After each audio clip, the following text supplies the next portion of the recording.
Hello everyone and welcome. Hogarth Master here from Global Astrology, Know Your Nation, Know Yourself. And today, as promised, let me just have a little sip of my purple global juice here. So today, as promised, I'm going to be talking about the second house of the UK chart. So you should be able to see all this. Now you can see all the signs. It was a little bit cropped off before, but you know, when it comes to shooting videos, it's very much a process of trial and error.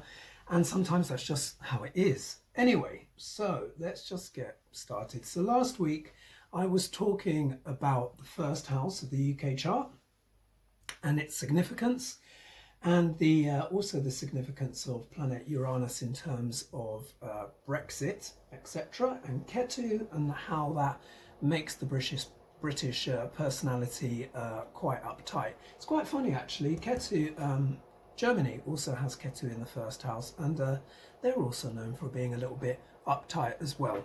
I'm sure my German friends won't mind me saying that. Anyway, so let's get started. First of all, let's talk a little bit about how I touched on the fourth house and with Boris Johnson. As you know, I did a video on Boris, and we see that he's recovered. He's kind of made it through. But like I was saying in the video, it was a very close call for him, which he admitted himself, and he even said at one point it was 50-50. Now when I looked at his chart, there were a lot of planets that were kind of, what shall I say, sort of had it in for Boris. But I did mention that planet Jupiter here in the UK chart, but by transit in the fourth house, was giving a trinal aspect to Boris's first house in Virgo. And I think I wrote on the details that if he would make it through, it would be planet Jupiter that would help him get there, and that's so how it proved. So this just goes to show, you know, astrology is very very powerful. But anyway, we know this also as well. When I did my little flash of artwork before, I didn't give people a proper look. There's a bird underneath there. He has a name, a Russian name. But that's something that's going to be explored more in future videos. Right, so I just want to get stuck in. Now let's talk about, and of course, you know, I'll touch on, just because of just so much of what is happening in the news, we're now sort of getting used to lockdown to a certain extent. It's now been extended, but of course, countries respond differently. And as I talk about the second house of the UK chart, I'll also talk a little bit about America as well, because what's happening there is just extraordinary. I did say to people, look, we're really going to see some stuff that we've never seen before. And when I talk about the second house, and then by extension a little bit about America and what they're going through, it will make absolute sense. So let me slap again. Okay. So what is the second house? The second house represents our family. It represents our values growing up. But the thing that the second house is most known for is that it represents our resources, our savings, cash flow. Also as well, it represents the face. It represents what we eat. It represents the income from our job. That's why, for example, when people who have very good second houses, they tend to be good with money. Also as well, like with the 11th house, which you can see here, those tend to be houses of gains. The 6th house is also an income house, along with the 10th house, because it can also represent the career. But second house and 11th house, but second house in particular, 11th house tends to be large gains, lump sums, money you get from, say, selling a house or something like that. Whereas the second house is more of that day-to-day money, savings, paycheck. And we see the profound, when we talk about America's second house, we'll see profound things. But here in the UK chart, what I wanted to talk about, here we have planet Neptune. Now, I've got some astrological cards to share with you. These are not mine. These are from Susan Shepherd. They're amazing, beautiful astrology cards, but they just sort of help illustrate the point. Let's put these up here. In terms of the symbology of the planets. Now, here, this is the Neptune card. So if you see this here.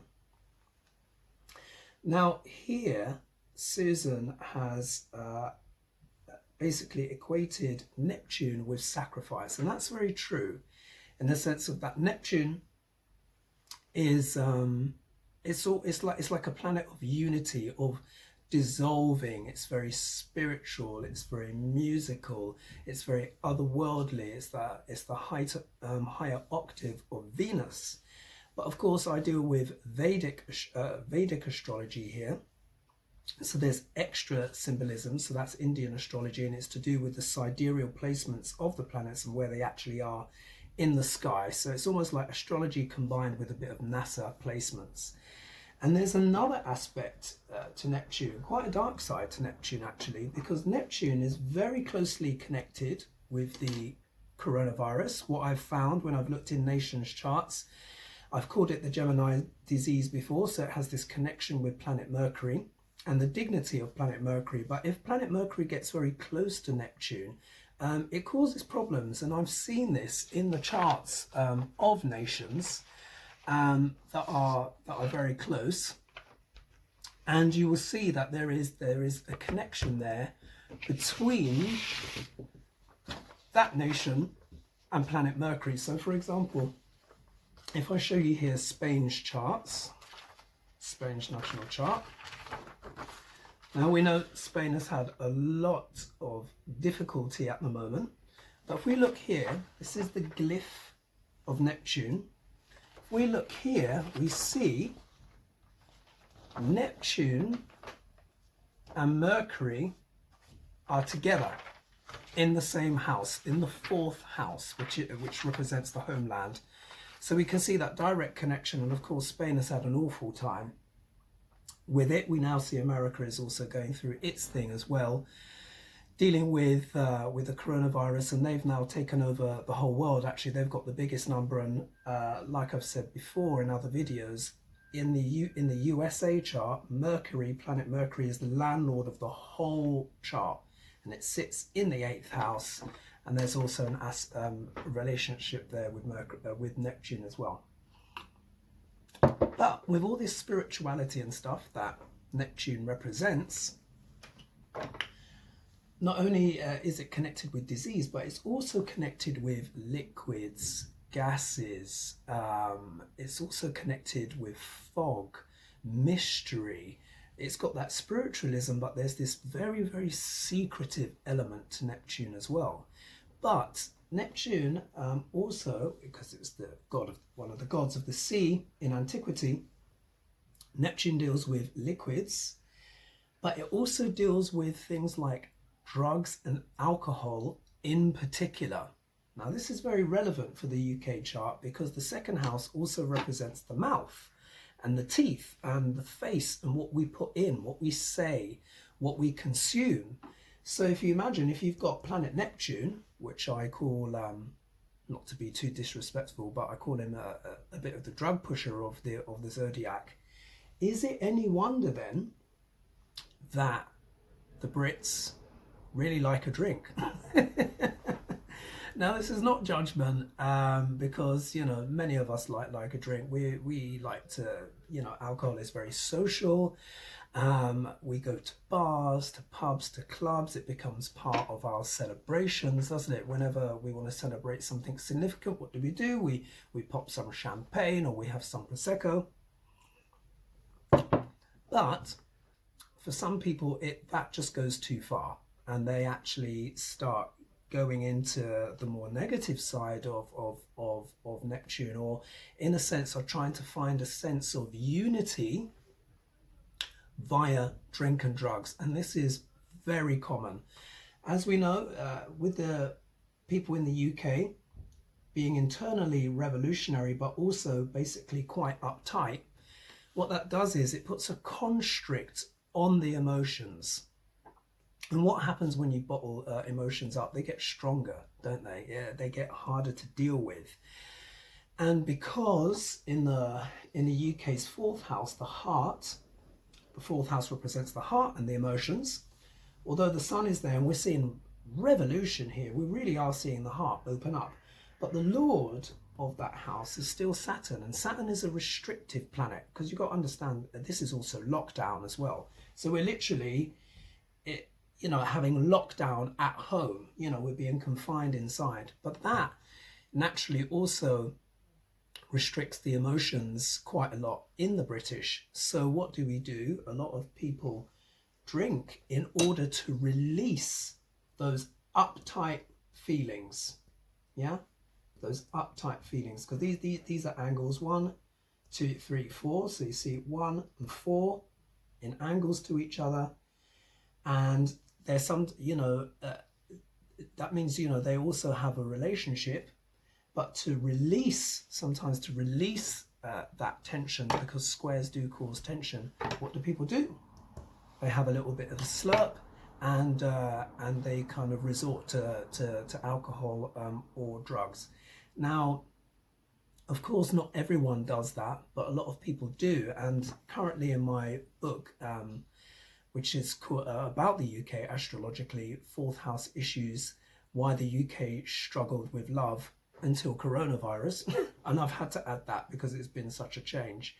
But I was also looking at national statistics and international statistics, which are all detailed in the book. But basically, the Brits pretty much drink more than anyone else in the world. And there are a lot of places that drink a lot. I mean, I found it astonishing, and this was World Health Organization, and also as well, I forget it now, but it's an international body that looks at the health of nations. And it was finding that many Brits were getting drunk. It was something like, we've got 52 weeks in a year, and it was something like, when the surveys that they did, it was 51.2 or something like that. So that means that in the UK, there are many people on average that get drunk at least once a week. That's at least once a week. And then, of course, this is all a scale and a spectrum, and there will be many where that is much more. Obviously, there'll be some people that it's a lot less. But I don't know about you. I'm drinking a lot more than I used to before. But mainly, I'm drinking juices. Some alcohol and stuff like that, but nothing too much. But I've noticed very much it's been about liquids for me. So I feel, this Neptune is triggering a lot of that need and desire in us to kind of almost quench a kind of spiritual thirst in a way. But liquids are good, but for some people, Neptune, depending on how Neptune is in their chart, of course, is a bit of a problem for them. But this is a national trait. This is well known. Everyone knows that Brits love a drink. We love our pubs, our clubs, our house parties, our dinner parties. What do we do when we go and have a dinner party? We turn up with a bottle, something to drink. It would be a faux pas not to turn up with something. So we all know that this is a big part of it's a big part of our culture. But this just helps understand why it's so significant in the UK chart. Why we love a bit of a jolly, to mark all occasions. Many times we do it just to unwind. If you just think about it, look at what a house is next to it. When we've been stressed at work, many of us don't have work right now. There are many people that don't have work, but people are working from home. That is a big thing as well. But what's one of the ways that we unwind?